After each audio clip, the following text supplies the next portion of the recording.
E aí, pessoal, tudo bem? Como os senhores estão?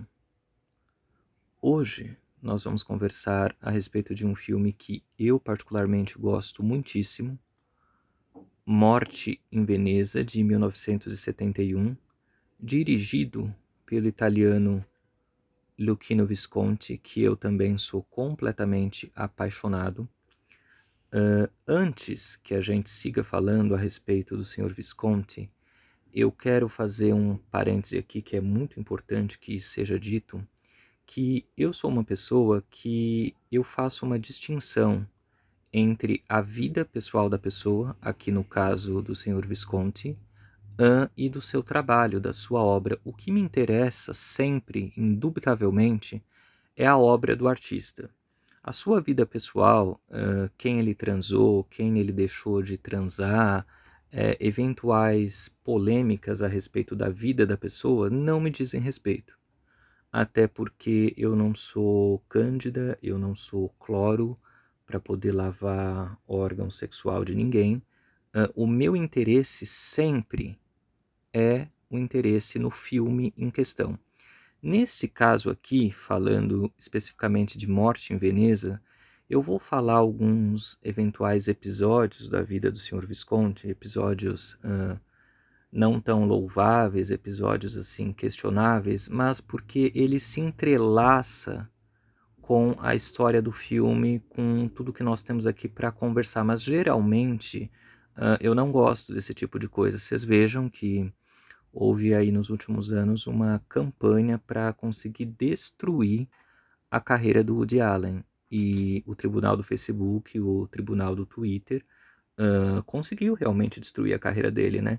E essas pessoas são pessoas jovens, obviamente, que sequer conhecem os trabalhos do Woody Allen.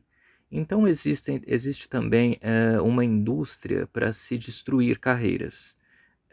E eu não compactuo com isso. O meu interesse sempre é o filme em questão. E nesse caso aqui, só porque se entrelaça de uma certa maneira, eu vou falar alguma coisa a respeito da vida do Sr. Visconti. Tá certo, gente? Então, Morte em Veneza é um filme que, desde o seu lançamento, é um filme bastante polêmico. É um filme cercado numa aura de mistério. Existem muitas questões de bastidores que talvez chamem mais atenção até que o próprio filme em si. É um filme que está na minha vida desde a minha adolescência. Eu sou um leitor assíduo de Thomas Mann, sou apaixonado pelo Sr. Thomas Mann. E Morte em Veneza é um livro publicado por ele, um livro publicado em 1912, que também, desde o seu lançamento, foi cercado de polêmica.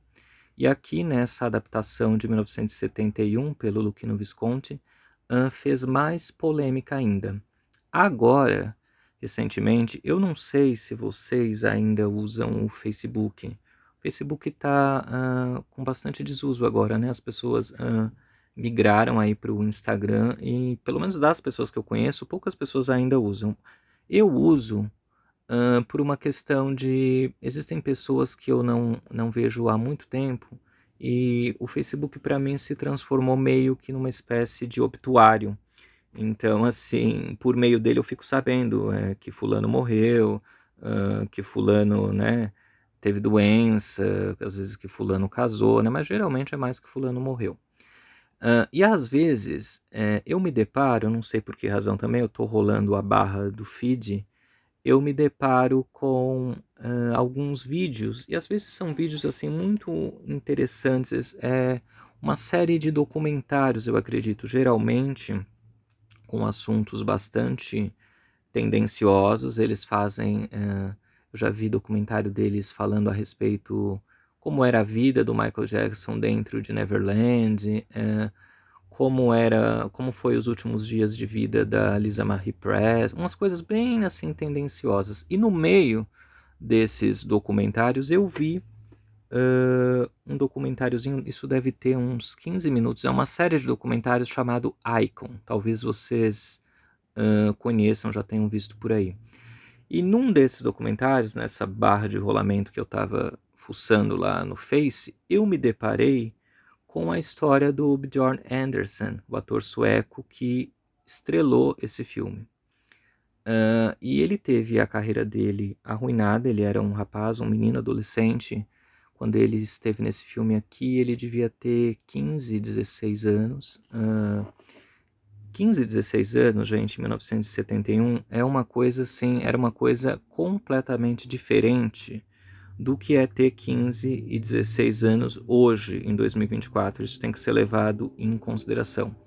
E esse rapaz, o que prometia ser uma carreira promissora, uma estreia extremamente promissora no mundo do cinema, dirigido por um importante mestre do cinema, o Sr. Visconti, o que parecia ser tudo lindo, tudo muito maravilhoso, acabou se tornando a ruína desse ator, a ruína dessa pessoa, desse homem, o Bjorn. Teve a sua carreira, a sua mente totalmente arruinada por conta da sua participação nesse filme em questão. Aí o documentário, ele vai ficar assim muito tendencioso e não vai dizer exatamente o que aconteceu. Quem não conhece o filme, quem não conhece o livro do Thomas Mann, quem não conhece a carreira do Visconti, vai ficar se perguntando, nossa, mas o que houve? O documentário deixa muitas interrogações. Aí vai ser necessário que a pessoa pesquise mais a respeito, que a pessoa assista o Morte em Veneza, que a pessoa leia a respeito da vida do ator, que é tristíssima. Então eu acredito que a nova geração aí deva conhecer esse filme, se é que conhece, por conta desse documentáriozinho aí, dessa série de filminhos Icon, que tem um documentário com esse tema, Bjorn Andersson, que tinha a alcunha de o menino mais lindo do mundo. E depois teve a sua carreira tragicamente aí arruinada. Eu sou uma pessoa que tenho bastante simpatia por carreiras arruinadas.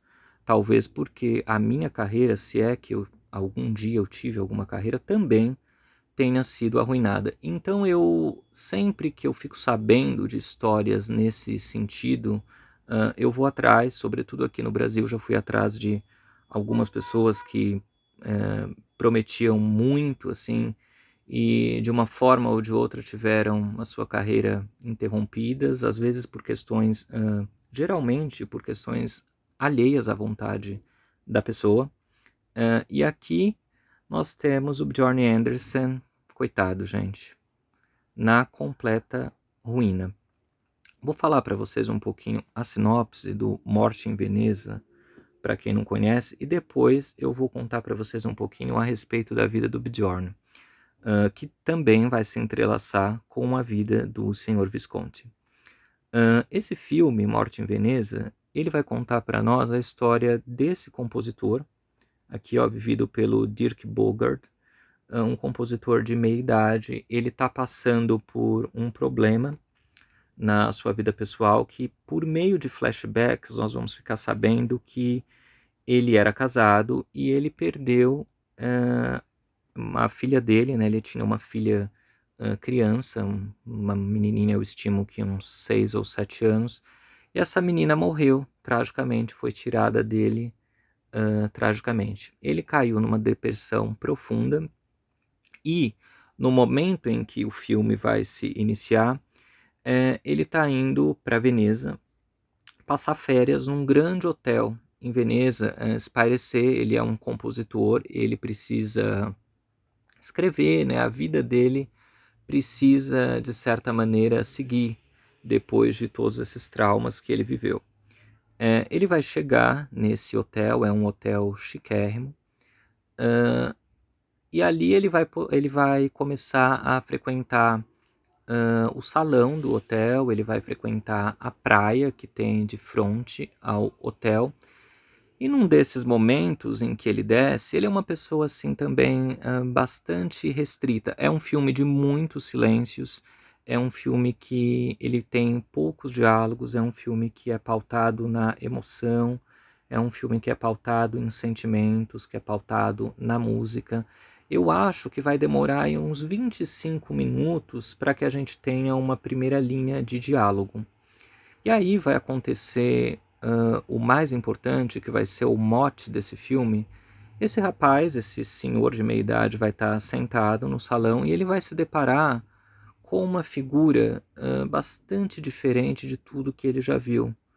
Um menino, vivido pelo Bjorn Anderson, como eu já falei para vocês, tinha 14, 15 anos à época, uma figura esguia, cabelos compridos, loiro, lindíssimo.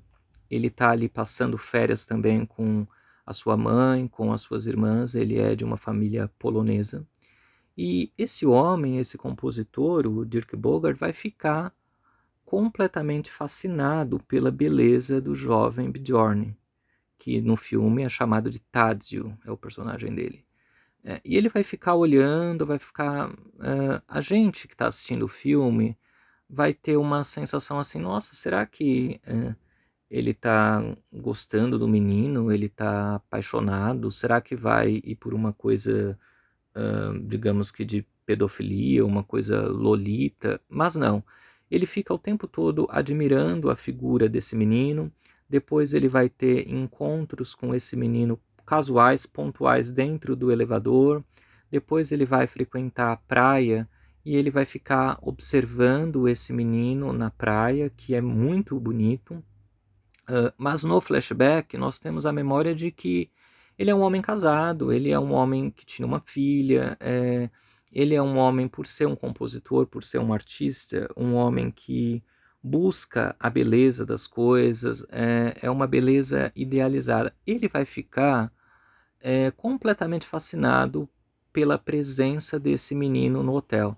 Só que o mais curioso de tudo isso é que durante o filme inteiro ele não vai trocar uma palavra com esse menino. Por aí a gente vai ter uma ideia que realmente é uma coisa idealizada. Talvez ele até quisesse ter algo com esse menino, algo que não acontece durante o filme. Sempre vai ficar numa coisa da idealização. E é um filme lindíssimo, gente. É um filme assim, de passagem de tempo, uma coisa de idealização de sentimentos. Ele é um senhor de meia idade, o menino tá assim na flor da juventude, na flor da beleza. Assim, é muito bonito, é muito legal de se acompanhar. Mas um filme com essa temática, vocês já podem imaginar que foi cercado de polêmica. Esse título também, Morte em Veneza, ele é um pano de fundo para algo que está acontecendo em Veneza, que é uma espécie de praga, uma espécie de epidemia. O Dirk Bogarde vai ver em vários momentos que existem algumas pessoas que estão desmaiando na cidade, que existem um certo comentário nas rodas de conversas, um certo comentário que ele tem lido nos jornais, que algo não vai bem em Veneza. Ele vê algumas pessoas da prefeitura meio que fazendo uma espécie de jogando um composto químico na cidade, e ele começa a ficar também bastante preocupado quanto a isso. Ele vai perguntar para algumas pessoas do hotel, para os funcionários do hotel, o que, que é isso, o que está acontecendo em Veneza, no qual as pessoas vão informar para ele que não é nada, que isso é uma bobagem, que os turistas podem continuar passeando lá tranquilamente, que isso é uma medida de precaução, mas na verdade está acontecendo sim uma peste em Veneza. E essa peste, por fim, vai se abater, vai atingir sobre ele também. Mas de modo geral, gente, é um filme, obviamente, como todos os filmes que a gente conversa aqui, que não é um filme para todas as pessoas. Vão haver pessoas que vão assistir esse filme e vão falar, nossa, que filme besta, não acontece nada em 2 horas inteiras. Fica o homem velho lá, observando, paquerando o menino jovem, mas não é nada disso, gente. É preciso um olhar atento, é preciso um olhar mais sensível em cima desse filme, em cima do livro do Sr. Mann. Em suma, é um filme lindíssimo, é um filme assim de reflexão, de passagem de tempo, de paisagens lindíssimas. Você termina de assistir esse filme e você tem vontade de ir correndo para Veneza, de ir correndo para esse hotel e correndo para essa praia, que é uma praia também completamente diferente das praias que a gente tem aqui no Brasil. De modo geral, é um filme lindíssimo. É uma verdadeira obra-prima do senhor Visconti. Agora, o porquê esse filme ficou tão polêmico? Na verdade, a vida do Bjorn Anderson, com a alcunha de o menino mais bonito do mundo, essa alcunha foi dada pelo próprio senhor Visconti para ele na bateria de entrevistas que eles fizeram para promover esse filme, nas estreias que esse filme teve. Agora eu preciso falar um pouquinho a respeito da vida do Bjorn, de modo que vocês entendam um pouco. Este filme aqui, gente, é um documentário que vai retratar a vida do Bjorn e todos os traumas que ele passou após o lançamento, após a sua participação nesse filme. O Garoto Mais Bonito do Mundo, filme lançado, documentário lançado em 2021. Difícil, gente, de se conseguir. Eu tive um trabalho assim imenso para consegui-lo. Você vai procurar nos sites de torrent e você não acha nenhum link, você não acha nenhuma informação, você não acha com legenda.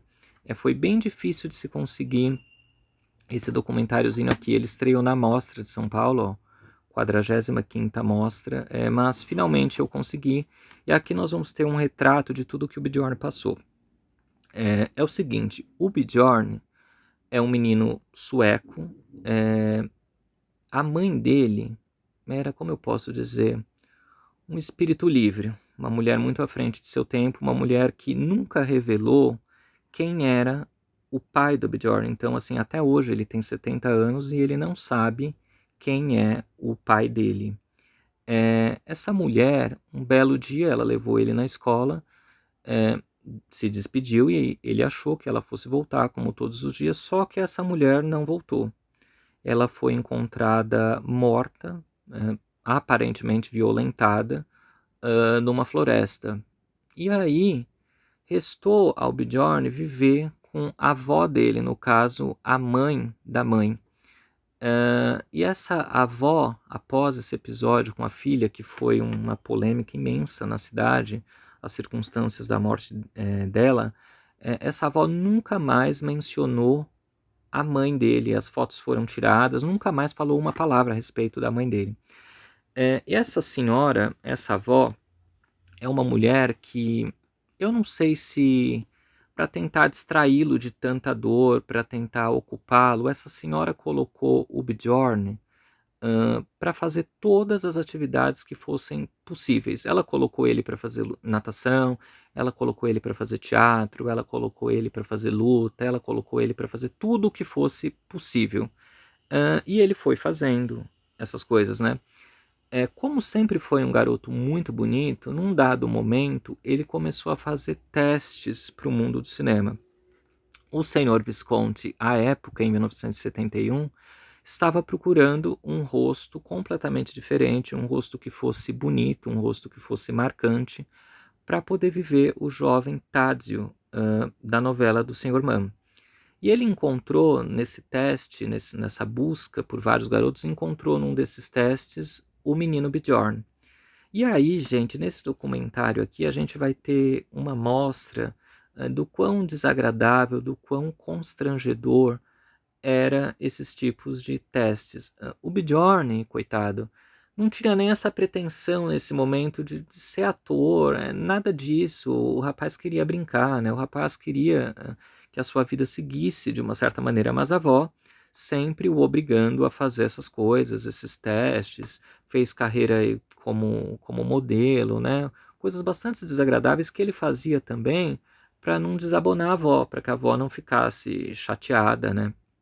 E aí, logo no início desse filme, O Garoto Mais Bonito do Mundo, a gente vai ter uma amostra do quão desagradável foi esse teste de morte em Veneza. Ele chegou, entrou o senhor Visconti, que à época já era um homem velho, talvez até mais velho que o personagem aqui do Dirk Bogarde, um homem assumidamente homossexual. Então Bjorn entrou para fazer o teste e ele já falou, pode tirar a camisa. E a gente que está assistindo o filme vê todo o seu constrangimento. Gente, nós estamos falando de uma criança de 14, 15 anos, em 1971. E depois, não contente, o senhor Visconti pede para ele também tire a calça e ele fica posando para várias fotos. Vira para cá, vira para lá, uma coisa assim bem desagradável.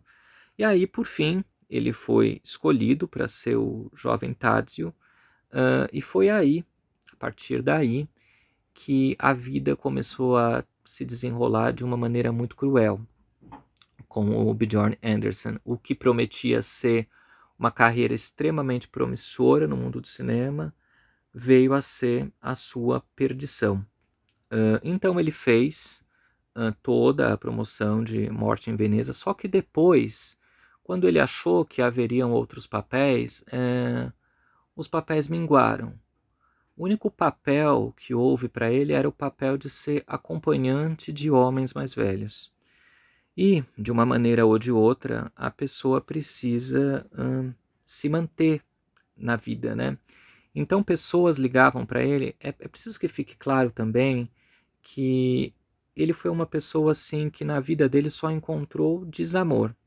Num dado momento, quando o dinheiro desse filme entrou, a avó dele ficou tão assim maravilhada que falou para o senhor Visconti: olha, eu deixo o Bjorn totalmente aos seus cuidados, assim, é lógico, desde que entrasse grana nos bolsos dessa senhora, né? Então, assim, esse homem, esse menino, acabou acompanhando o Visconti em lugares assim que não eram ambientes de uma criança, de uma adolescente, né? Bares gays, cercado de homens mais velhos, homossexuais. O que esse rapaz foi assediado é assim algo inacreditável. A equipe inteira desse filme era uma equipe gay. O Sr. Visconti era gay, o Dirk Bogarde era gay, os técnicos, todo mundo da equipe era gay. E esse menino tá ali iniciando a vida, um menino muito bonito.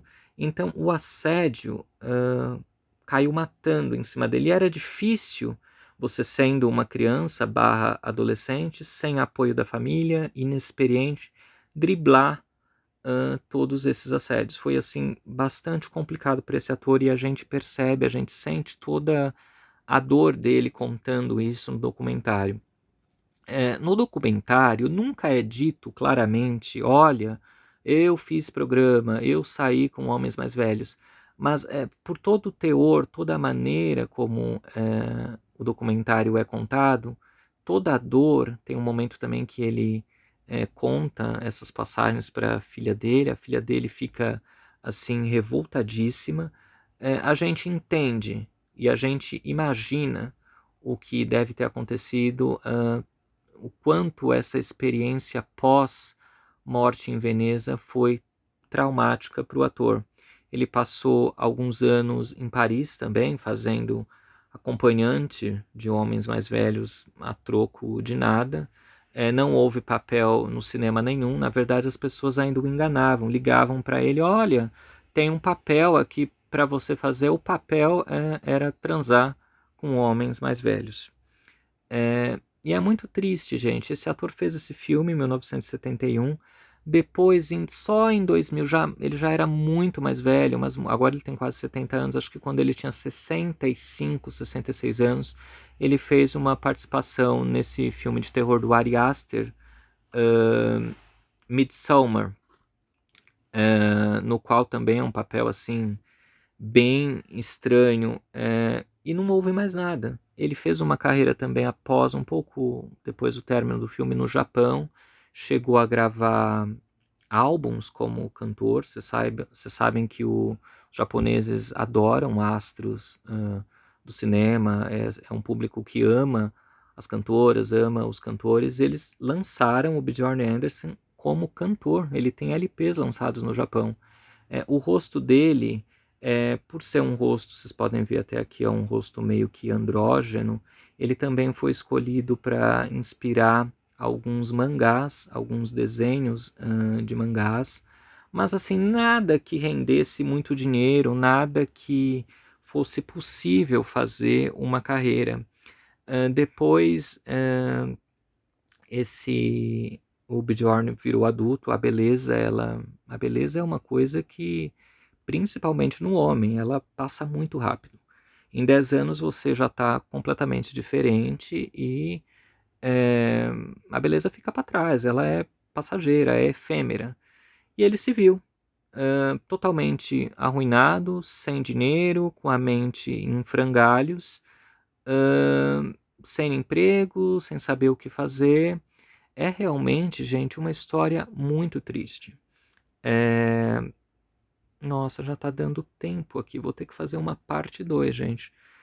Ou eu falo muito, ou o celular tá com a memória muito curta. Bom, eu vou parar aqui e aí a gente continua, tá certo? Vou fazer uma parte 2.